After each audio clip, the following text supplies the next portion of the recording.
Sweet time si Stel ng SB19 sa pagsisimula ng taon.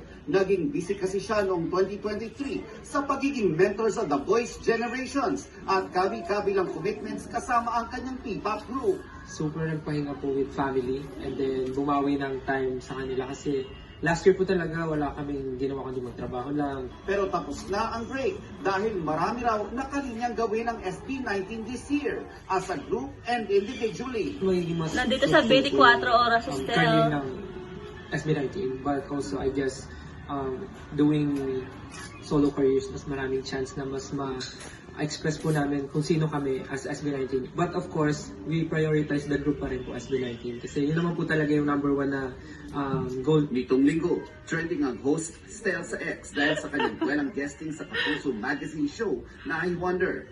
Laugh trip para sa fans ang pagsubok ni Stel sa ilang exotic food. Kung una po nakarating sa akin, parang iniisip ko, game kasi dyan ako komportable. But seeing people working with Ma'am Susan, talagang nakakatuwa. Di ko nga po alam kung challenge po talaga yan or talagang panapos ng buhay yung gagawin ko.